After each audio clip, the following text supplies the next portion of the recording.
नमस्कार दोस्तों। RBI office attendant के लिए जो हम एलपीटी की सीरीज़ लाए हैं उसमें हम आज अपना चौथा मॉक करेंगे। और ये जो है ये हमारा चौथा मॉक होगा और इससे पहले हम 3 मॉक पहले करवा चुके हैं, तो आपने उन्हें देखा नहीं है तो आप देख लीजिए। तो चलिए बिना किसी देरी के शुरू करते हैं।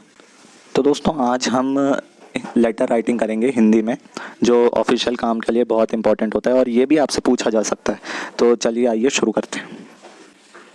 थोड़ा मैं आपको पत्र लेखन के बारे में आइडिया देना चाहूँ तो आपको पता ही होगा ये एक पत्र लेखन औपचारिक और अनौपचारिक दोनों तरीके से होता है। औपचारिक मतलब ऑफिशियल और ये होता है अनऑफिशियल। तो इसके बारे में हम आगे देखते हैं। तो दोस्तों औपचारिक पत्र जो होता है इसको हम अब स्कूल में थे तो इसको प्रिंसिपल के लिए लिखते थे, या कोई भी ऑफिसर या कोई भी ऑफिशियल काम के लिए जो होता है वो औपचारिक पत्र लिखा जाता है, इतना आपको पता होगा। और अनौपचारिक पत्र कोई भी अपने फैमिली मेम्बर को या और किसी अपने मित्र को या दोस्त को, तो इन सब चीज़ों के लिए अनौपचारिक पत्र लिखा जाता है। तो इसका फॉर्मेट हम क्वेश्चन के माध्यम से समझेंगे। तो चलिए देखते हैं। तो दोस्तों पहला क्वेश्चन है हमारे सामने, अपने डेबिट कार्ड के चोरी हो जाने पर बैंक को सूचित करते शाखा के मैनेजर को पत्र लिखिए। तो आइए इसका हम समझेंगे। तो दोस्तों औपचारिक पत्र में जो सबसे पहली चीज़ आती है वो होती है आपकी सेवा में। तो सबसे पहले सेवा में आएगा, सेवा में। इसको आप कॉपी पे नोट डाउन कर लीजिए, नंबर 1 पे सेवा में आ जाएगा। अब फिर दूसरी चीज़ जो औपचारिक पत्र में आती है वो होती है आपकी आप जिसको लिख रहे हैं टू प्रिंसिपल या टू ऑफिसर, तो यहाँ पे होता है टू प्रिंसिपल या ऑफिसर और उनका एड्रेस। टू प्रिंसिपल या टू ऑफिसर आप जिसको भी लिख रहे हैं और उनका नीचे वो क्या पोस्ट होल्ड करते हैं और फिर नीचे वो कहाँ पे काम करते हैं और उसका एड्रेस। तो ये होती है आपकी दूसरी चीज़।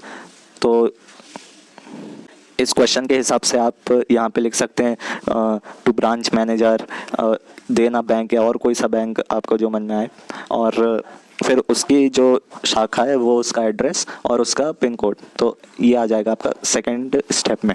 अब चलिए आगे देखते हैं। अब दोस्तों यहाँ पे तीसरी स्टेप होती है एक स्पेस के बाद, तो एक लाइन का आप स्पेस दीजिए। उसके बाद यहाँ पे तीसरा जो कॉलम आएगा वो विषय के बारे में आएगा, विषय के बारे में। तो यहाँ पे क्या विषय है, बस विषय ज़्यादा बड़ा नहीं होना चाहिए, सिर्फ एक लाइन का हो, कुछ 5-6 शब्दों का, तो उतने में काफ़ी है। तो यहाँ पे आप लिख सकते हैं कि डेबिट कार्ड चोरी होने के संबंध में, तो ऐसे आप लिख सकते हैं ये विषय। तो और इसका बात का ध्यान रखना, यहाँ पे स्पेस ज़रूर होगा। तो चलिए आगे वाली स्टेप देखते हैं। तो दोस्तों चौथी स्टेप से पहले एक और लाइन आएगी यहाँ पे। पहले हमने देखा था कि एड्रेस और विषय के बीच में एक लाइन आती है, तो यहाँ पे भी एक उसी प्रकार लाइन आएगी। तो और जो चौथी स्टेप होगी वो होगी आदरणीय प्राचार्य या प्रधानाचार्य। और तो यहाँ पे हम मैनेजर को लिख रहे हैं, तो इस केस में होगा आदरणीय मैनेजर साहब, फिर कॉमा देके फिर आपको अपना कंटेंट लिखना है। तो 5वीं स्टेप होगी कंटेंट। तो दोस्तों यहाँ पे 5वीं आपका क्या मैटर है, तो कंटेंट। तो इसमें आप लिखेंगे कि मैं सुबह बस में जा रहा था और कुछ जेब कतरों ने मेरा वॉलेट चुरा लिया, जिसमें मेरा डेबिट कार्ड भी रखा था, और उस डेबिट कार्ड वो अब चोरी हो चुका है और मैंने पुलिस कंप्लेंट करा दिया, तो आप उसको कुछ समय के लिए बंद कर दीजिए। तो इस टाइप का जो कंटेंट होगा वो आपकी 5th स्टेप में आएगा, सैल्यूटेशन देने के बाद, आदरणीय ऑफिसर या मैनेजर, तो इसको सैल्यूटेशन कहते हैं इंग्लिश में। तो कंटेंट लिखने के बाद, और ये कंटेंट जो ऑफिशियल पत्र होते हैं उसमें ज़्यादा बड़ा नहीं होता है, सिर्फ और ज़्यादा से ज़्यादा हो सके तो आप 80 से 100 वर्ड, इससे ज़्यादा मत लिखिएगा, 80 से 100 वर्ड। और 60 से 70 शब्दों में अगर आप निपटा रहे हैं तो ये बहुत ही अच्छा है। तो चलिए दोस्तों अब आगे का देखते हैं हम। तो दोस्तों एक बार आपने कंटेंट लिख लिया तो आपको अब उसे स्टॉप आप ऐसे करेंगे, आपका विश्वास पात्र या आपका आज्ञाकारी, आप ऐसे लिखते हैं। तो यहाँ पे विश्वास पात्र आएगा क्योंकि हम मैनेजर को लिख रहे हैं। तो आपका विश्वास पात्र ऐसा लिखने के बाद विश्वास पात्र, तो ऐसा लिखने के बाद आप यहाँ पे अब अपना फर्म लिखना है यहाँ पे। तो यहाँ पे आपका नाम आएगा, आप क्या पोस्ट होल्ड करते हैं, आपको यहाँ पे लिखना है, आपका विश्वास पात्र में अपना नाम लिखना है, अपना नाम। ठीक है। तो और आखिर में जो सबसे इम्पोर्टेंट होगा, जिसमें बहुत सारे बच्चे गलती करते हैं, वो होता है 7th स्टेप, जो लास्ट स्टेप होगी दिनांक। यहाँ पे आती है डेट। डेट अनौपचारिक पत्र में पहले आती है, यहाँ पे आखिर में आती है, तो यहाँ पे होगा दिनांक, डेट। तो मुझे उम्मीद है आपने ये पूरा जो है सिंटैक्स वो लिख लिया होगा और अब आपको आगे प्रॉब्लम नहीं आएगी। तो चलिए अनौपचारिक पत्र देखते हैं।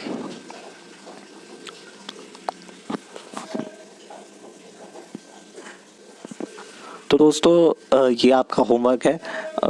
आपको ये औपचारिक पत्र अपने पास लिखना है। सिंटैक्स मैंने आपको बता दिया कि कैसे लिखना है, वो पैटर्न आपको उसी पैटर्न में लिखना है और इस पे अपने अक्षरों में आपको लिखना है। तो ये आपका होमवर्क रहेगा। चलिए अब अनौपचारिक पत्र देखते हैं। तो दोस्तों अनौपचारिक पत्र आने के बहुत ही कम चांसेस है, पर आप पता करके जाइए तो अच्छा होगा।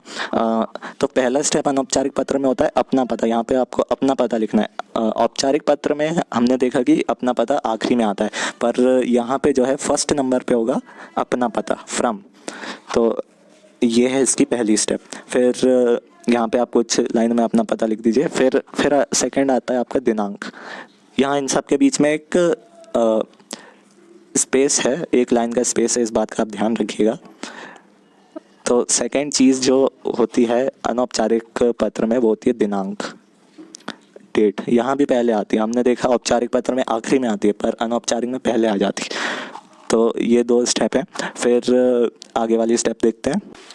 तो दोस्तों तीसरी स्टेप अनौपचारिक पत्र में होती है प्रिय मित्र, भाई बहन, सैल्यूटेशन देना। प्रिय मित्र, भाई या बहन या माता या पिता, आप जिसको भी अपने मतलब इनफॉर्मल लेटर लिख रहे हैं, तो आप जिसको भी लिखना चाहें उसको, कोई भी रिलेटिव का ऐसा नाम लिख सकते हैं। तो प्रिय मित्र, भाई, एक्सेट्रा। तो ये आपकी थर्ड स्टेप होती है और यहाँ पे कॉमा डाल के आप फिर यहाँ कंटेंट शुरू कर सकते हैं। तो फोर्थ स्टेप होगी कंटेंट लिखना, और इसमें वर्ड्स की उतनी कोई वो नहीं लिमिटेशन नहीं रहती है। आप जितना एक्सटेंड करना चाहें उसको, या जितना छोटा रखना चाहें उतना रख सकते हैं। तो इतना था ये। और आखिरी में जो 5th स्टेप होगी, वो आखिरी में जो, तो दोस्तों 5th जो स्टेप होती है, 5वीं स्टेप, वो होती है आपकी तुम्हारा मित्र या तुम्हारा लाडला या तुम्हारा प्यारा। आप ऐसा कुछ भी लिख सकते हैं जिस भी रिलेटिव को लिख रहे हो, और यहाँ पे अपना नाम डाल दीजिएगा, ये 6वें पे अपना नाम। बस, तो यही कुछ स्टेप होती है दोस्तों ये यही कुछ स्टेप होती है अनौपचारिक पत्र में। तो मैंने जैसा पहले कहा कि अनौपचारिक पत्र आने के काफ़ी ही कम चांसेस हैं। तो आप ये वाला एक होमवर्क आप ज़रूर करिएगा, और क्योंकि औपचारिक पत्र ही बैंकों में काम आते हैं और इसी के पूछे जाने की सबसे ज़्यादा संभावना है। तो ये रहा आपका होमवर्क, और आपको ज़रूर लिखना है। और जैसा कि मैं हर बार कहता हूँ कि लिखने के बाद उसको चेक ज़रूर करिएगा कि उसमें कोई स्पेलिंग मिस्टेक तो नहीं है। तो आज के सेशन में इतना ही गाइस। और इसी के साथ मैं ऐड कर दूँ गाइस, अगर आपने हमारे चैनल को अभी तक सब्सक्राइब नहीं किया है तो जल्दी से जल्दी कर लीजिए। मैं और भी यहाँ पे आपके लिए LPT की प्रिपरेशन के लिए मॉक्स लेके आऊँगा। और सब्सक्राइब कीजिए, अगर आपको सेशन पसंद आया तो लाइक कीजिए, दोस्तों के साथ शेयर ज़रूर कीजिए, और नोटिफिकेशन बेल को भी दबाइए ताकि आपको हमारे जो वीडियो डालें उसका पता चलता रहे। तो इस सेशन में इतना ही गाइस, बहुत बहुत धन्यवाद, and I will see you next time.